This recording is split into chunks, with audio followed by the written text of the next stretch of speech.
Okay, तो आज हम लोग समझेंगे फ्यूचर टेंस और फ्यूचर टेंस किसको बोलते हैं। तो फ्यूचर टेंस का हिंदी होता है भविष्य काल। क्या होता है? भविष्य काल। और फ्यूचर टेंस का क्या मतलब होता है? तो फ्यूचर टेंस का मतलब हम लोग बोल सकते हैं, भविष्य काल का मतलब बोल सकते हैं आने वाला समय, जो समय नहीं आया है या कोई भी घटना यदि घटने वाला है उसको हम लोग क्या बोलेंगे?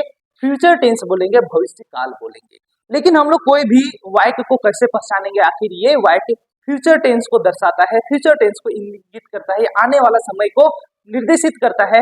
कैसे हम लोग समझेंगे? तो यदि वाक्य के अंत में, याद रखना है कि यदि वाक्य के अंत में गा गेगी होगा, यदि वाक्य के अंत में गा गेगी होगा तो हम लोग बोल सकते हैं कि वह वाक्य फ्यूचर टेंस या आने वाला समय को व्यक्त करता है।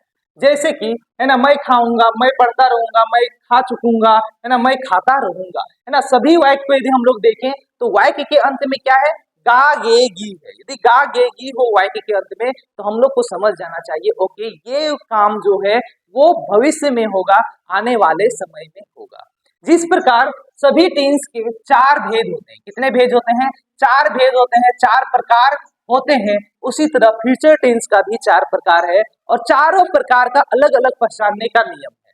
तो हम लोग देखेंगे कि फ्यूचर टेंस के कौन कौन से चार प्रकार हैं और उनका पहचानने का नियम क्या है, क्योंकि पहचानने का नियम आपके दिमाग में होना चाहिए यदि आप ट्रांसलेशन को स्ट्रॉन्ग करना चाहते हैं। आपको समझ में ही नहीं आएगा कि कौन सा सेंटेंस कौन सा टेंस में आता है तो आप ट्रांसलेशन कैसे करोगे। तो सबसे पहले हमें ध्यान देना है ना, पहचानने का नियम में हर एक टेंस का। तो पहला है फ्यूचर टेंस, जो है फ्यूचर टेंस का पहला भेद है जिसको हम लोग बोलते हैं सिंपल फ्यूचर। क्या बोलते हैं? Simple future. इसका पहचानने का क्या नियम है? इसका पहचानने का नियम है यदि वाक्य के अंत में गा गे गी हो तो हम लोग बोल सकते हैं कि वह वाक्य हमारा सिंपल फ्यूचर में आएगा।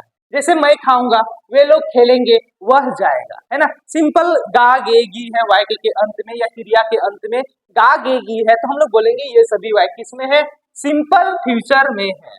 अगला है फ्यूचर टेंस का जो प्रकार है वो है फ्यूचर कंटिन्यूअस टेंस। क्या है? Future continuous tense. अब फ्यूचर कंटिन्यूअस टेंस का मतलब क्या है? का मतलब है कि भविष्य आने वाले समय में कोई भी काम जारी होगा, थोड़ी देर के लिए जारी होगा लेकिन वो जारी रहेगा, है ना। तो पहचानने का क्या नियम है? फ्यूचर कंटिन्यूअस टेंस का पहचानने का नियम है यदि वाक्य के अंत में रहूंगा, रहूंगी, रहेंगे हो या बनूंगा, बनूंगी, बनेंगे भी हो तो हम लोग उसको बोलेंगे वह वाक्य हमारा फ्यूचर कंटिन्यूअस टेंस में है। और साथ में यदि वाक्य के अंत में ता रहूंगा, ती रहूंगे, ते रहेंगे इत्यादि हो, याद रखना है ता रहूंगा, है ना, ती रहूंगी, ते रहेंगे इत्यादि यदि वाक्य में हो तो भी हम लोग उस वाक्य को हम लोग क्या बोलेंगे? फ्यूचर कंटिन्यूअस टेंस बोलेंगे। जैसे मैं पढ़ता रहूंगा, वह खेलता रहेगा। ये सभी जो सेंटेंस है ना, वाक्य हैं, वो फ्यूचर कंटिन्यूअस टेंस में आएंगे। तो इसको उदाहरण याद रखना है, एक दो उदाहरण हमेशा दिमाग में याद रखना है ताकि आपको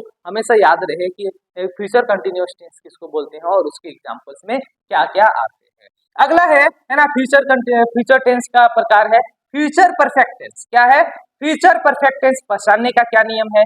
यदि वाक्य के अंत में चुकूंगा, चुकूंगी या चुकेंगे इत्यादि हो तो हम लोग उस वाक्य को हम लोग किसमें बोलेंगे? फ्यूचर परफेक्ट टेंस में। किसमें बोलेंगे?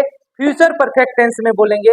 एग्जाम्पल के लिए है ना, मैं खा चुकूंगा, वह जा चुकेगा, है ना। तो ये वाक्य के अंत में हम लोग देख सकते हैं चुकूंगा, चुकेगा, चुकेगी इत्यादि हो तो हम लोग उसे बोलेंगे फ्यूचर परफेक्ट टेंस में का सेंटेंस या फ्यूचर परफेक्ट टेंस में आएगा, है ना।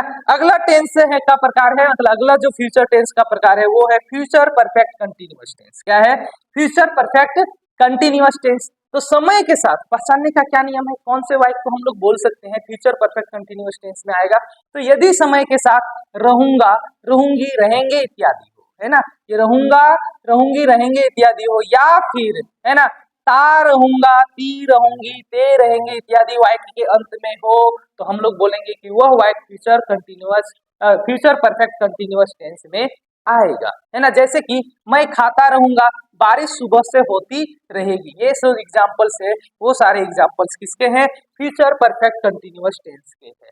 तो इसमें हमने देखा है ना फ्यूचर टेंस का, है ना, प्रकार और उसके पहचानने का नियम को देखा। इंट्रो के रूप में, एक परिचय के रूप में हमने देखा फ्यूचर टेंस और उनके प्रकार को। अब एक एक टेंस को हम लोग एक्सप्लोर करेंगे, है ना। इसके बाद हम लोग देखेंगे वर्ब फॉर्म, वर्ब फॉर्म को थोड़ा समझेंगे, वर्ब फॉर्म को समझने के बाद एक एक टेंस के प्रकार को एक्सप्लोर करेंगे और शायद वो लंबे वीडियोज नहीं होंगे, 2-3 वीडियोज में मैं सारे टेंस को कवर करने वाला हूँ, है ना। तो चलिए आप बने रहें और रेगुलर बने रहें, आप जुड़े रहें।